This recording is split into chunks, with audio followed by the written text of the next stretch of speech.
Hello. Hello, hello. Okay.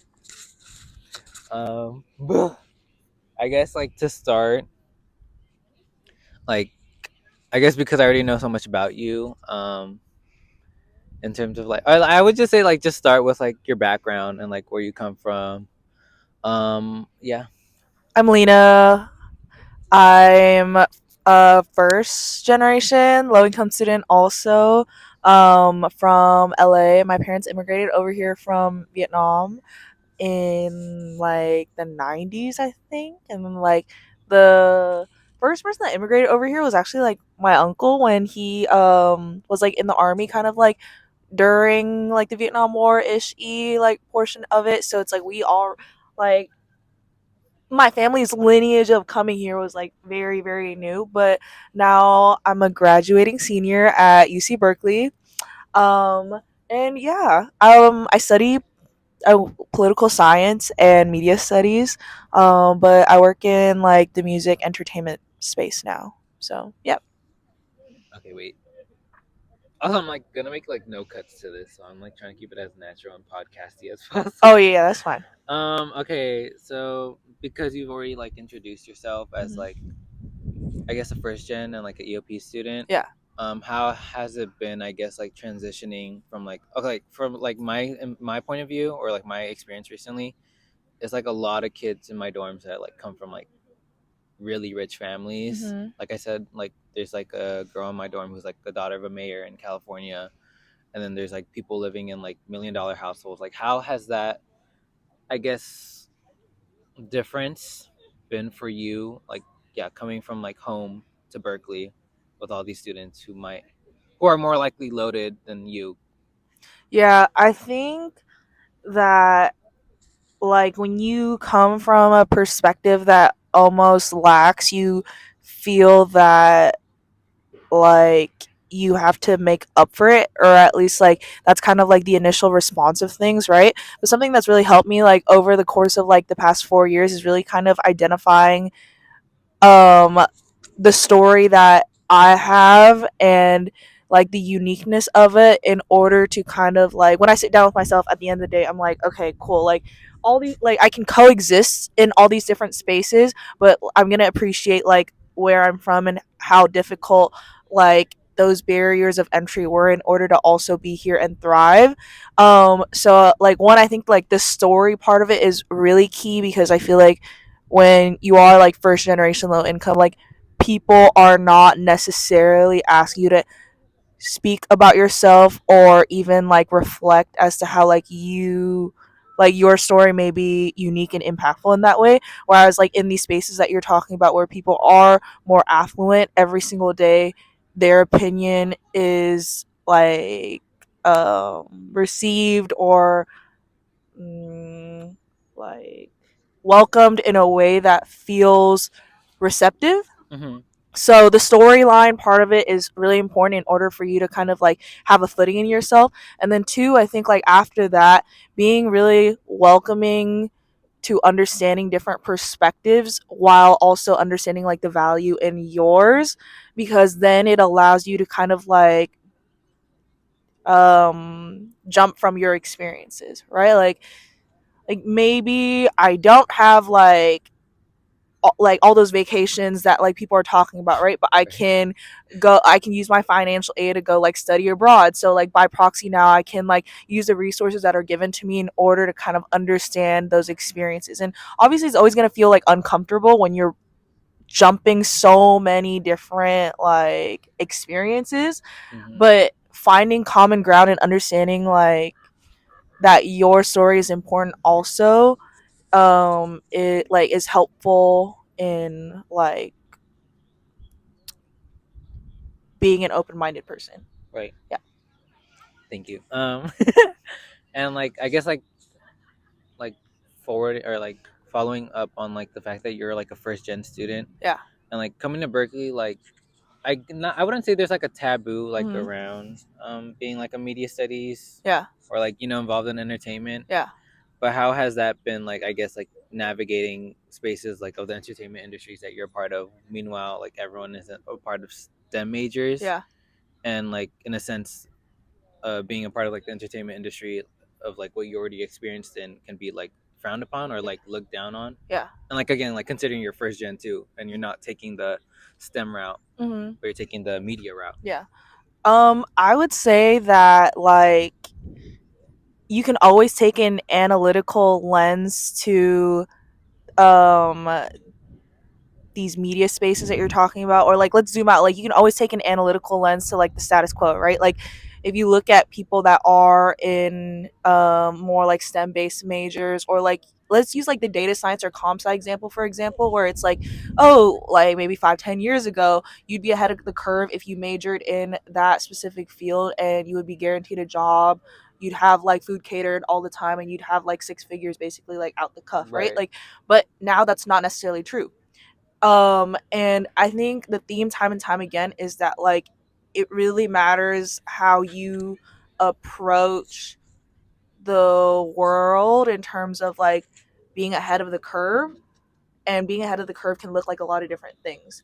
And so I would apply that analytical lens to like media also, and using like media as a way to like be ahead of the curve, you can also achieve success in that way.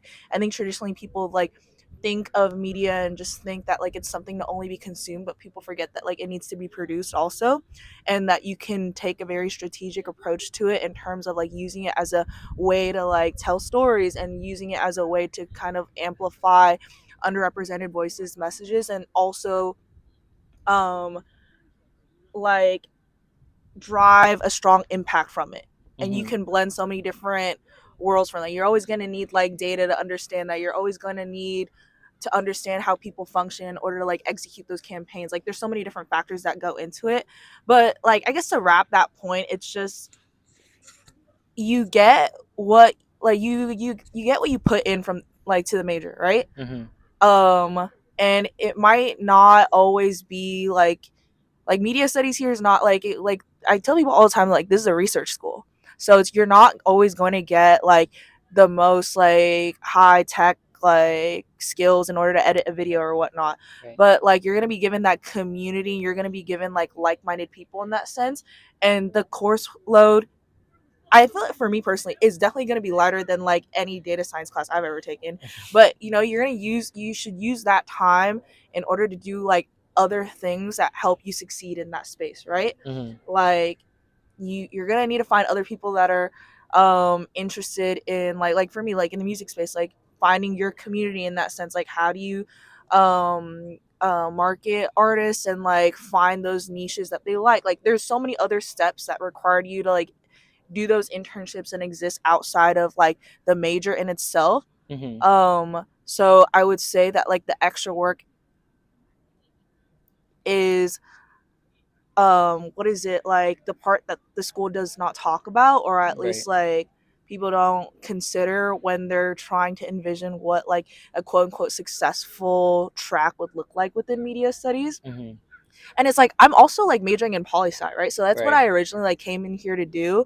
And like I've been able to like see, I guess, like both sides of things, right? Like, and it's just like, it really depends on like the strategies you take in order to be successful in those like realms of things. Like they're all different worlds, and you can't apply the same logic of like, okay, cool, like how am I going to be immediately successful from this afterwards? And then like it begs the question of like, are you like passionate about this work, or like, where do you see like the peak of your career and things like that? Like Mm-hmm. so you maybe like a lot of people graduate like in the music space, they graduate, they go on to be coordinators, and they start and they have like lifelong careers and things like that. But like that looks different in like data sciencey spaces too, or Yeah. consulting spaces, where it's like you kind of go to a firm and like it's the first 2 years you really grind it out, and then like you make a lot of money, but you're also working like 70 hours a week. So it's like whatever trade-off works for you. Mm-hmm. Yeah, it's a long answer to a short No, you're question. good. I was like No, I completely got all that. Like, and then like, how has like, I guess both resources here on Berkeley, at Berkeley, and outside resources helped you find yeah, that sense of community? Like, for example, like you're doing 1824, that's like outside of UC Berkeley, of yeah. course, and like you have already these clubs that are in UC Berkeley. So like, could you like expand more on like how, I guess? or what specific clubs or resources you found to be more helpful in your sense of like finding community, but also just like finding like what you really want to do in your career. Yeah. I would definitely say that's where like the part of being like first gen low income gets like very like clear. Maybe not to like other people, but like when you start feeling that imposter syndrome, like I still feel it all the time, like Mm-hmm. and you feel it very heavily because you're just kind of like, for the longest time I didn't even like, I guess like talk about this space as if it was a real thing. I was still kind of like, oh, I just kind of like music, and I was still like working the legal clinic, like doing the poli sci route, all that other Mm-hmm. stuff. But that's definitely like a conversation that is like, it's difficult. Like it's Yeah. difficult to even find like community in like the first two parts in terms of like finding other people that like know how hard it is to be first gen low income and thriving in Right. this space, but then to also find other people that are willing to kind of like be uncomfortable with that while they're like chasing like aspirations and things that like don't necessarily even exist, right? Like there's not really like an infrastructure for you to be like a media studies pipeline, then do like music kind of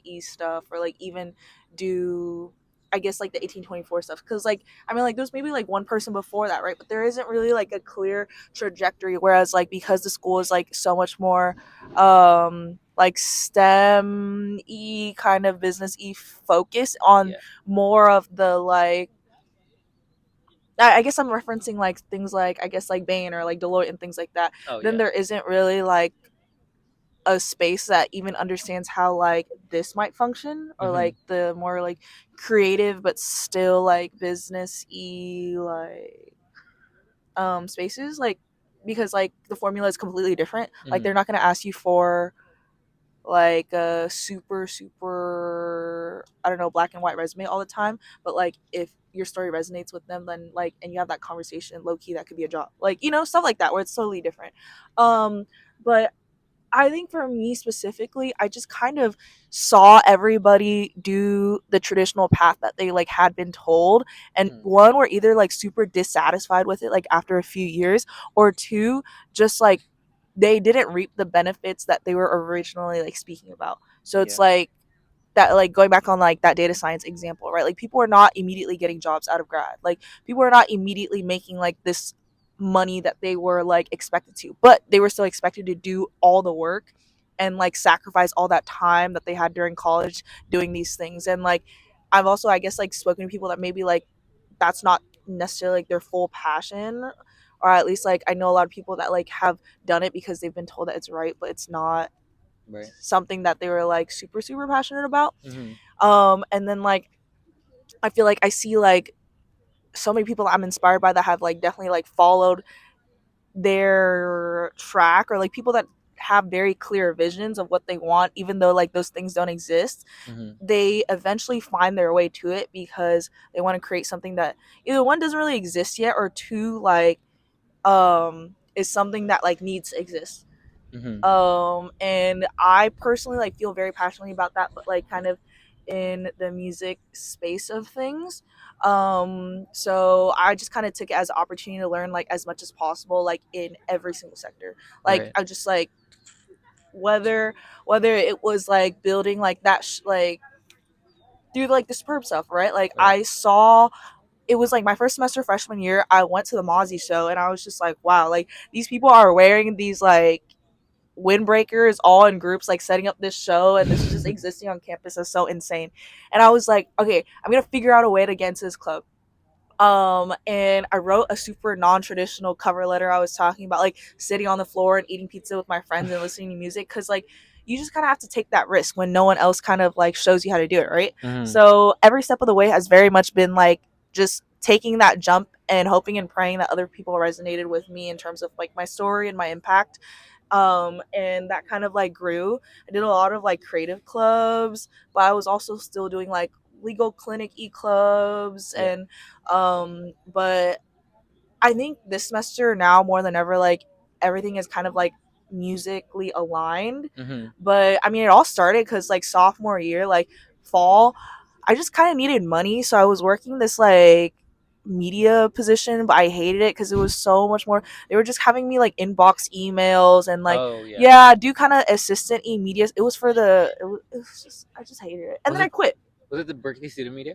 No, like Oh hell. it was. I don't really remember who. Like, I mean, they were really nice. It was just like, again, like it was like, oh, just get a work study job that kind of pays you, and like, it's kind of media related, but just do something. And I just hated it. Like, and Hmm. I was just like, I'm just not gonna do something that I don't necessarily feel passionate in, because I already like was pursuing my poli sci major, and I wasn't super passionate in it, but like I was already locked in. Like Right. I'm not really, and there wasn't really anything else I was like interested in that way, I guess. But yeah, so I just quit my job. Like I worked it like for like 3 months, and I just hated it every single day. Like, and yeah, and then just like taking that jump to like coffee chat people, and like, mind you, like I'd never coffee chatted people ever in my life. Like I didn't even know people like hung out to just like drink coffee. I would like, because I feel like growing up it was like, okay, like you're gonna eat food and that's gonna sustain you. Why would you buy a drink? Like, Hmm. like I'm going out to a restaurant, like my family's not gonna immediately be like, ooh, what are you eating and drinking? It's like, okay, like you bought the meal, that's already crazy that you're already gonna go and eat out. Like, so the concept of like coffee chatting people just to like leisurely spend time was like a method of currency that like I was just kind of like, what? Why would I do this? Hmm. Not because I didn't like it, but because I was just like, again, the imposter syndrome. I was like, I've never done this before ever in my life. Like, why am I at 18 years old like now gonna start doing this? But like I did it anyways. But that's the point, right? Like you just do it even though you're uncomfortable. You do it anyways. Um. So yeah, like there was like a panel from Empire that came to speak to us. This lady named Stacy, shout out Stacy. She does like strategic events, and she like after I spoke with her, it just happened to be that I applied to like a position at Live Nation to be their marketing intern, and Hmm. she was like, yeah, like I actually know like your boss, or like your that person that was hiring, like they'd worked together for the past 20 years. And then she put in a good word. I interviewed, I got it. I'm a sophomore spring now, and like I think that moment is so pivotal because it just kind of continues to prove that like at least like the spaces that I'm in are like, especially like media e related spaces, like everyone that is very successful in it has a very clear vision as to how they want the world to be, Hmm. and they all coexist, Hmm. meaning like everyone is excited to work together to bring things alive, and that like is reflected in how small the community is too. There's a lot of like key power players and people that are like really moving the needle in terms of like um uplifting people's stories and changing like the world in that sense. Right. But yeah, that like theme basically like recycles itself like now till senior year. Like every conversation I've ever had with someone, every like, I don't know, like half an hour, like just like mingling with people and just telling people like my dreams and goals and aspirations for the world. And then they're like, well, yeah, I mean, you do this and you have some technical skills. So low key, you'd be a good fit for this job. Hmm. And yeah, so I went on, like, I did that at some point, and then like I was like doing artists like management. Hmm. I'm a big like R&B and hip hop head, so I was like, I kind of want to change it up so I can understand kind of like the spectrum of what it is, like what like I guess like I can like walk into any room and have a discussion about it. Right. So I was like the intern. I was the first intern for like the 21 Pilots team Mm, on the, really? yeah, on the artist management side of things, and then like I went on to like do digital marketing at 740 Project, and they handle kind of like a lot of like breaking and like established hip hop acts on the digital marketing side. Hmm. And then I got to, what did I do from there? I think I went abroad, and then also like I got to pick up like a job at UC Berkeley Life, where it's like I do their social content stuff now. So it's like, but like I get to learn more about like digital marketing, but also like communities like that, where it's like now I get to be tapped in with like all of student affairs and really like be in rooms and conversations and hang out with like people that care about those things, and like, yeah, just continue to have that community, right? You like, this is like what I was telling you earlier, like you just build on the consistency of things, Mhm. and you kind of just keep building. Like I didn't really know this was like going to be the trajectory of it, but it kind of kept compounding. Right. And then from there, I worked at E&T Legends, so it's like we did kind of all the bookings for like all the venues in the Bay Area. Mhm. Booked a lot of shows, like got to like grow a lot of relationships with a lot of different agents. But like you know how like now like there's so many different doors to the music space like that I Right. got to open, and all of this was through like consistently being like curious about it, even if like there wasn't really like a clear map, Right. and there wasn't very like as much an established community already, but just kind of like the pure like grit of being like I'm gonna figure this out. Like Mhm. yeah, so continued, and then like I got my first big label job at like Capitol, Mhm. and Yeah. then from there now I work at 1824 now, and I do kind of all the strategic partnership stuff for Universal.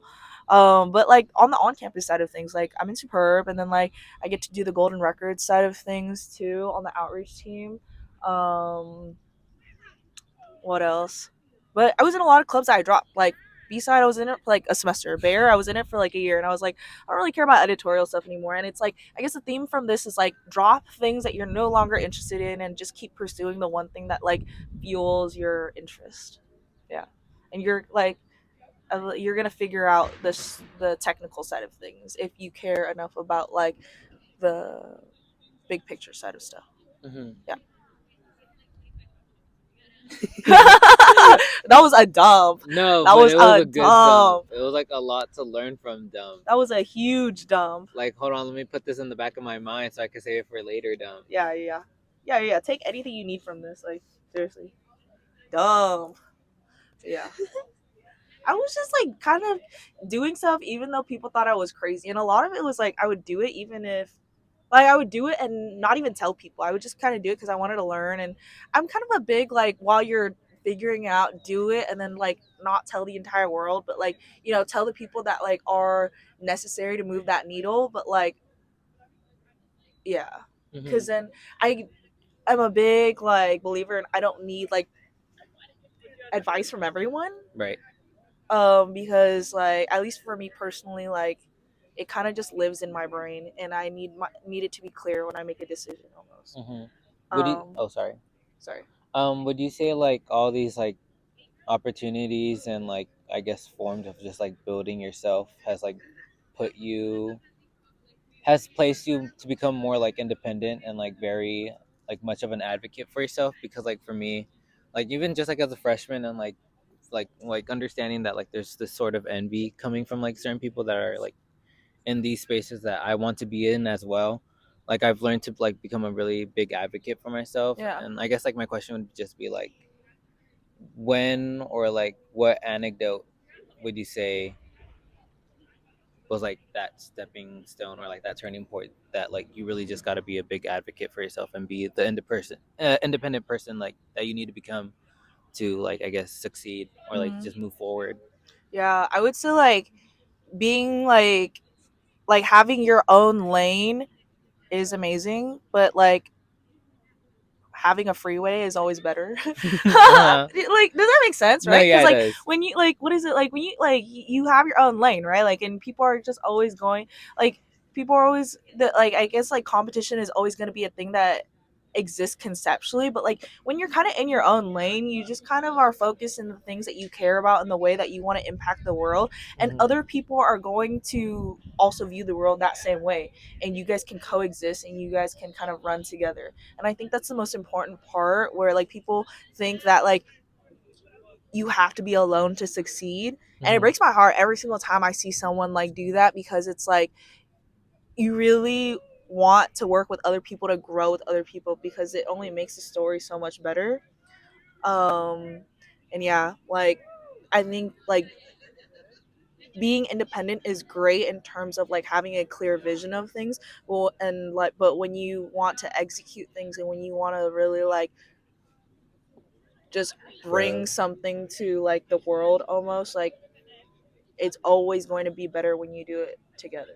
Hmm. um yeah, and then it's like I guess like a side note from there is like someone told me like it's always nice to have like your own kind of board of directors, right? Like I think these spaces that I've been able to like experience and like be a part of them is always going to have a piece of me and vice versa. So Mm-hmm. it's always going to be a person that can like reference like the way that I came into a meeting, or the way that I'm excited about a project, or the way like my work ethic, or Right. like all these different things that can account to like how valuable and awesome you are, Mm-hmm. while you maybe not like in that space directly and are independently doing your work, but these people can vouch for you and really like speak to like how great you are. And that's why it's important to like enter all those rooms and like care for your community, even though you're not like directly in it all the time. Mm-hmm. Yeah, but yeah, I think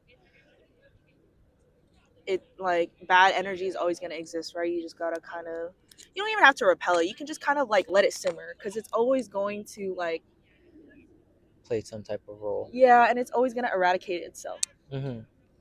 Yeah, and then like it's always fun like seeing what people like think are like things to be like, I get like things that they view as like a source of fear for them. Like it's Mm-hmm. just really interesting to like watch that happen. Right, and like understand different perspectives, Yeah, and then like yeah, like you said, like work together, just like grow yeah. with it.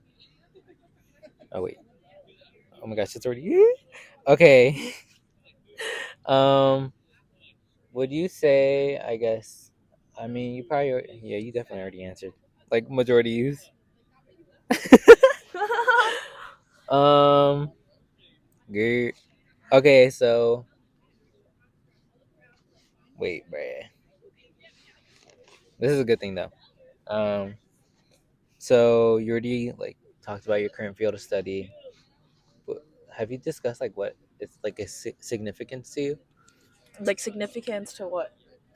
Just like I guess on a personal level, like how I guess being in poli sci but also media studies is Yeah, like a significant is significant to you on a personal level. like both majors. Yeah, or you could just like unless you have like different I guess if these majors play different roles in your life, like how has that I guess posed as a significance for you? Oh yeah. I guess like the significant part is that like I'm not necessarily like pursuing a direct path within either of those majors. Mm-hmm. But that like my experience here has still like been invaluable in the sense that like I'm just a very curious person, and I'm always like I just want to learn more, right? And I Mm-hmm. think like poli sci like continue like I'm always gonna be like like a policy kid. Like I feel like debate never is something that leaves me, and it's like that like the ability to communicate your thought well, and then also navigate different people's opinions and still work together like harmoniously is like something that is important in the things I do every day still too. Mm-hmm. So a lot of the technical things that I learn from poli sci I apply to like life all the time. Um like the idea of like a claim link evidence, like I like always use that, or Right. like the ability to skim readings really fast, the ability to write cohesive essays, like like when you need to send out an email and you need someone to get something across the line, like those things are directly transferable, and it's amazing to kind of see the impact. And I just like thinking about things too, so it's fun being in a space where like we have some of the most impactful like poli sci thinkers in the world, Mm-hmm. and it's really fun again, like that's their lane, right? Like they're really passionate about like this specific niche of a genre of politics and its impacts, and they get to talk your ear off about like their passions, and like through that way it inspires me to be like, like I'm gonna pick that one thing that nobody else knows, but like I'm gonna really be that guy, but like I'm Mm-hmm. gonna be that girl about like that specific thing. So stuff like that, where it's like you get to see people really delve deep into the things that they're passionate about, which is super dope.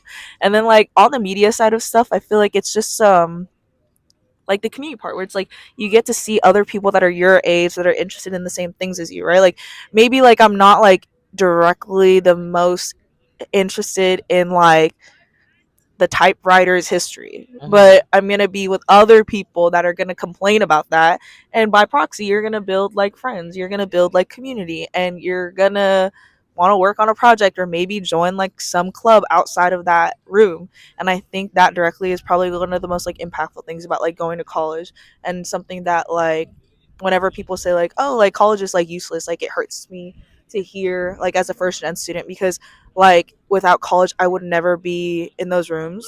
I would Mm-hmm. never like be able to like be in these clubs and these like spaces, just because like I would not be presented with that opportunity in like at the age that I'm in. Like Right. obviously you can do the things I'm talking about at any age, right? But it's something so unique about being able to like be like 18 and like going into a class and like complaining about like I don't know like a trend or whatever, and then like finding a friend and then going to an info session right after that, and Right. then joining that club, and then like building a lineage of like maybe like the next 4 years you're in that club, and you have like a history and you have like now a track record of the things that you're interested in and your growth.